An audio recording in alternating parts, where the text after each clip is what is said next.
right, friends, we're back. Your favorite podcast of the week. It's Location Weekly. It's episode number 574. We're recording on June the 21st. Yes, it is officially summer. And if you haven't been feeling it yet, too bad for you. But I just got back from Spain. It was 42 degrees Celsius every day. Hot. Brianna, how's things in New York City in the Big Apple? Things are good, we are, it hasn't been feeling super hot like you've been experiencing. I think we're kind of like in a breezy couple of days, but happy Father's Day to you and all the fathers, our father figures or single moms doing both jobs out there that celebrated this weekend. Hopefully everybody was able to feel celebrated. And obviously, we recognize Juneteenth. I don't want to say like happy Juneteenth, but we recognize that there's been some progress made and there's a lot to be made. So yeah, just lots of activities and memories and things happening this weekend. So it's been a busy few days and wrapping up my oldest last week of school. So it will feel like real summer, maybe when that happens, except for the fact that I still have to work. Maybe I should become a teacher. I don't know. Yeah, and I know my son's got his last week this week as well. So, and my daughter's been off for a while, working because she's university, so she's done. But yeah, it's definitely even here in Toronto. It's like 38 degrees today or something. So it's Celsius. So it's hot. But yeah, it's feeling summer like. Anyhow, all right. Well, let's jump into our show. We have four stories for you this week, as usual. And I'll let Ariana start us off with kind of a cool one, I think. Yeah, Snap Map. I think we keep seeing this resonating theme that's happening about like these map improvements and integrations and different layers that various providers, whether social or mapping, are kind of like weaving in, which is really cool from a product narrative and positioning standpoint, and how they are starting to incorporate other aspects around like commerce or just being connected to local things. So Snap Map is another one. So Snap is obviously been working on a lot of the layers that they have with their location, and they continue to, I would say like put an emphasis here and say like how they're going to invest in this and expand in this product mix. And the latest is a restaurant recommendation layering. This is through a partnership with The Infatuation, which I believe is based here in New York. And specifically, this is adding in a new layer on the Snap Map where you can see in some cities, they've rolled this out: New York, Los Angeles, Chicago, San Francisco, Austin, Seattle, Philly, Miami, Atlanta, Denver, DC, and London. So you can activate this through the layer like on the map once you are in the map setting. And then you can choose The Infatuation. So you'll see nearby restaurants, you can see like details, recommendations. You can share the listing with friends, save them for later adventures when you're in certain neighborhoods or in that, local area. And then obviously how they want to expand upon this is we've got, let's say they said 250 million Snapchatters out there, using it to find each other using the map interface piece. And there's a lot of money to be made. So all these local businesses, local restaurants, there's $323 billion in direct purchasing power from Gen Z alone, which is, primarily the user base here. And then $1.2 trillion in indirect purchasing power is what one of the representatives from Snapchat said. So this is obviously opening the door to more local commerce opportunities and, developing user traction, kind of making it that more sticky factor. Let me go back to Snapchat rather than Yelp, perhaps, to look for restaurant recommendations, see where else is like, I guess exciting and new within my friend group. And they're not just reinventing this in the restaurant area, which is really interesting. We've seen an integration, which I think we talked about not too long ago with Ticketmaster. I think that there's a little bit of buzz around the fact that they could be integrating more in the sports arena and the fashion arena. So it'll be interesting to see how they weave this together. But what I really like about this is that they're partnering in order to drive these different layers. They're not reinventing anything. They're not trying to be all things to everybody. They're really focusing on just delivering that content and connecting consumers together based on local features. So They're really great at getting the location and having a reason to provide for users to provide that location to the Snapchat interface. And so I think it's a really great to that they're continuing to provide different types of value buckets for sharing that location. So I like this. I like again that the business model is not about them coming up with this themselves, that they're not necessarily like reinventing the wheel or trying to go after a sector that's really not their bread and butter, but they're just incorporating it, weaving it in, giving more and more reason to come back to the same app for various uses. So I like it.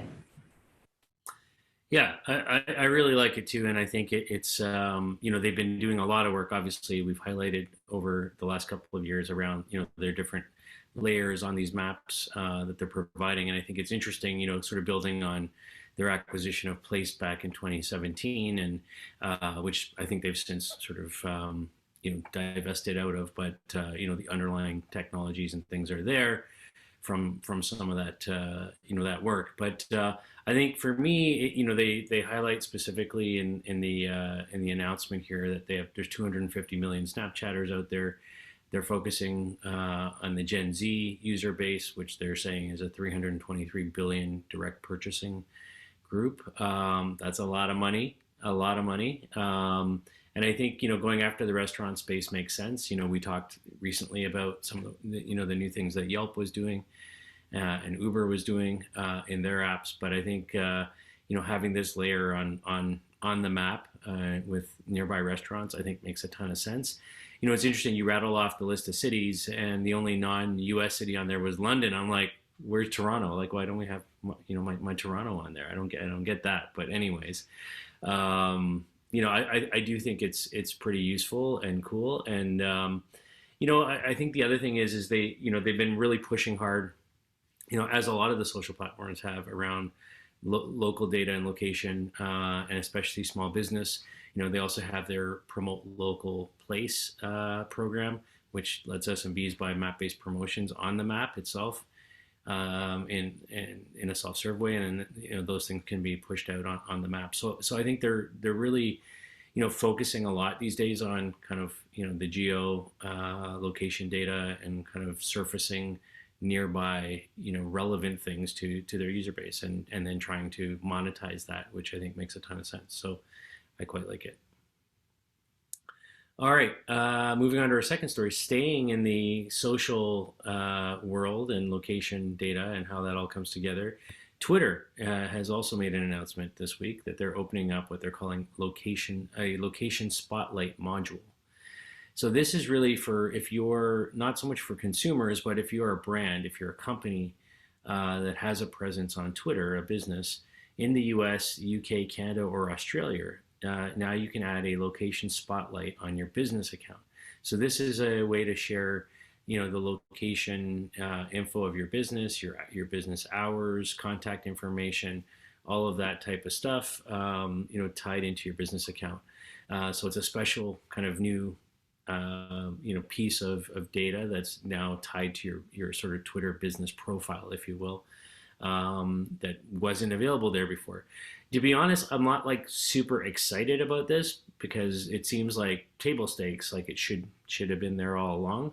But I get that they're trying to make a push around giving businesses more power of what they can do to promote themselves on Twitter. And Twitter's still a relevant platform. I use it still every day.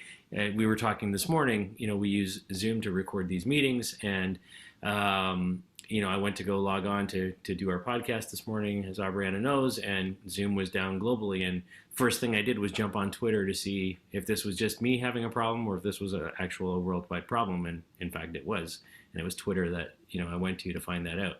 So I think it's an extremely relevant platform. It's very much I think if you use it, you're using it for business.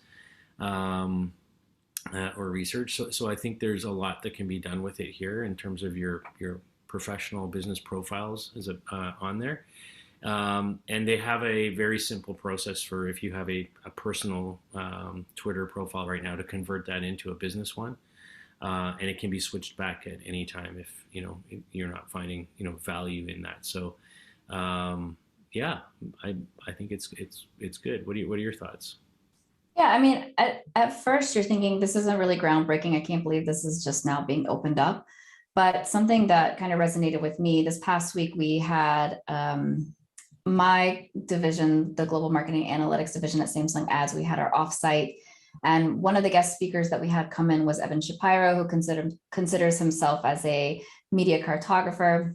And he talks a lot about the media landscape. And one of the things that I thought was very interesting was his prediction for the near future is really like the media dollars kind of closing down or not expanding at a national or a global level, but more so at a very hyper local level, right? So that location aspect is very important to a lot of the, I would say, like platforms and capabilities, whether it's CTV or just digital ad spend or anything else. So being able to have more of that like location aspect into how you can tailor experiences or media or anything, perhaps is Twitter is actually like ahead of what they're doing here, and it doesn't seem like such an afterthought. But I think yeah, I do think it's table stakes, honestly, to be able to have that localized module and spotlight available for businesses, which really leads into our next story. I would say very much in line is Yext, which many of us know. We've talked about them over the years a lot. And if you're not familiar with them, they sync critical business information to more than 100 million listings. And they push over 1 billion updates annually across the network of where you might find any business listings like Google or Amazon or Apple Maps, Facebook, any others, right? So being able to kind of control your local listings in one spot, that's what Yext offers. And now they're partnering with What3Words, which is another company we have talked significantly about on this podcast. And What3Words, if you are also not familiar, is the platform that's really kind of changing the way we communicate about locations. And they create 3 random words in sequence that identify and is assigned to every 10 by 10 foot tile all around the world.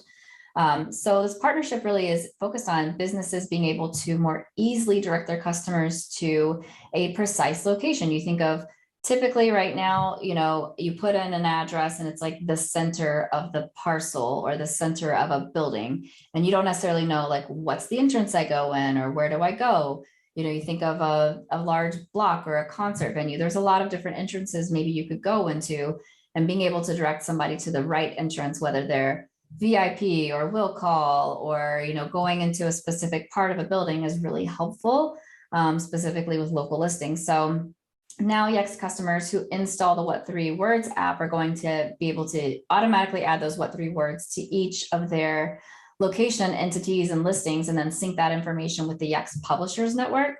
So I think this is like actually a really great integration. I know it seems simple, but it's like being able to improve, that navigational experience and be able to find something easily.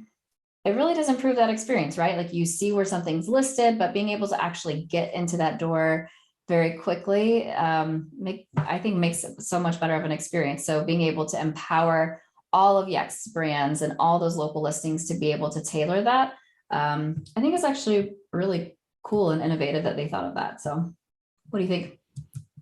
Yeah, I mean, I've been a big fan of What3Words for a long, long time now. I think it's as a sort of modern day way to, physically address the world, sort of moving away from, how we think about it just as a street address with a zip code or a postal code or what have you. Because the reality is that, there are so many other places we need to get things to that, are just a section of a building or a door or something. And I think, having a way to more narrowly address things makes sense. I mean, I can even in the context of, where I live, like in my neighborhood, most of the houses in this area are like duplexes or triplexes with, multiple families living in the same building. On different floors or things like that, like renting units out, and being able to say, hey, I'm delivering it to the basement unit or the whatever in that property, I think, becomes interesting, right? Now, obviously, they come from a history of, working with a lot of NGOs and, finding ways to deliver, medicine into the jungle, or, things like that, where there's just not a building or an address, or, empowering drones to get to places, like that.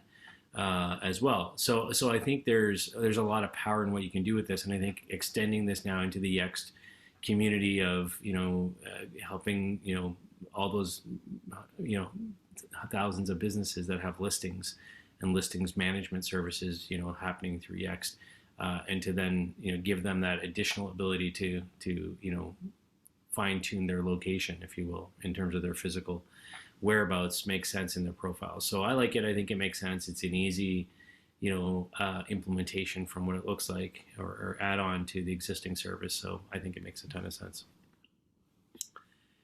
All right, on to our final story now. So Harris Teeter, which you might know, it's a grocery chain in, I guess, mostly the Southeast. Is that right, Aubriana? I don't think they operate. Yeah, growing up, we used to go to Harris Teeter a lot. It's funny, that was like my mom's choice. She would drive further to go there to get away from Ingles. Rightfully so, because people in Harris Teeter actually wore shoes. But I haven't seen a lot lately. But yes, I would say Southeast for sure. Yeah, I think they're just in the Southeast from what I recall. Yeah.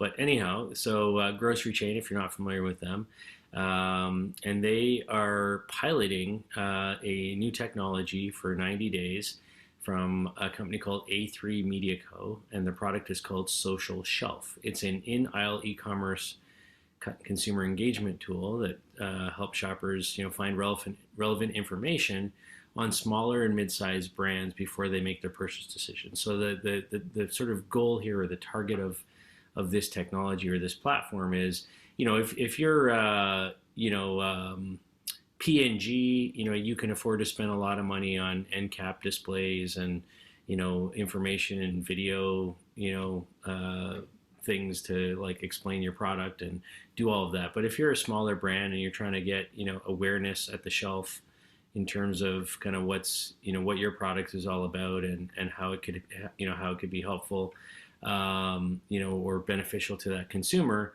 you really don't have that kind of money to spend. So Social Shelf is really designed as, it's a QR code based solution. So you have these little QR codes on the shelves near where your products are placed, and you scan the QR code. The consumer can download an app if they want. They don't need to, but they scan the QR code, and it comes up with information about that product. And it could be videos, it could be visual information, it could be whatever they've got it set up to do, and it could be an audio file or anything like that. Nutritional information, if it's food, or fact sheets, or those kinds of things. And then it also has then the option to then push out a coupon, based on their interest in that, and the consumer can then receive that coupon, and then as they take the product to the point of sale, they can apply the coupon or the rebate directly from there at checkout. So it's kind of like an all-in-one, scan this thing, learn more about the product, its supply chain history, if it's ethically sourced, whatever, all that kind of stuff, or just more information about the nutritional value of it, or whatever the case might be, and a sort of couponing rebate, sort of all rolled into one, and really just focused on small and medium businesses. They're trying to create awareness for their products. So it's called Social Shelf. As I said, it's from a company called A3 Media Co. And Harris Teeter is testing this at 14 stores over the next 90 days right now, primarily in the Southeast. What are your thoughts? Yeah, I feel like we covered a similar story not too long ago. I believe it was on Social Shelf as well. So I think this is like their second pilot or POC that they're rolling out. And, I think there's pros and cons, right? Like consumer experience is a big question mark for me. How many shoppers are actually going to engage in this way, shape, or form with these brands? However, from like a brand perspective, or a specific SKU that might be a smaller business in a very large store like at Harris Teeter or Kroger or something like that. I think it's great because, you know, they need to have the opportunity to be in front of and market to the consumers while they're there staring at the shelf. So I think it is empowering to them. It's just, I have a question mark on, like, again, how are consumers actually going to engage? What's the rate of, you know, use that you're going to get applied? Is it worth, like, is there ROI involved there? But from a, you know, value add standpoint to, you know, just an individual brand that is, you know, again, like you know, a cost per type of a positioning. I think that it makes a lot of sense, like in order to get in front of people. So we'll see. I want to see like the data from these POCs. I want to hear more on how many shoppers like that are in a store. What's the percentage of people that are actually scanning these types of things and engaging with them in that moment. So. Yep, I agree. I think having some data would be, you know, very useful on this type of stuff. We know QR codes are popular, right? We've talked about it, you know, the resurgence of that, COVID driving that, and so on. So, you know, I can see, you know, sort of capitalizing on that, you know, sort of awareness and people's familiarity with that as a sort of engagement point in technology, but seeing what the numbers look like on these kinds of things, how many redemptions, you know, those kinds of things could be super interesting as well. So it may be one to watch for sure. All right, well, that's our show for this week. 4 stories there. We're going to be back next week with another show. If you have story ideas, please reach out to us. I do want a little heads up. We do have in next week's show a special guest. One of our new members is coming on to talk about what they do and some things that are coming up for them. But yeah, lots going on in the LBMA community. So thank you so much for listening and watching, and we'll see you next week. Bye. Bye.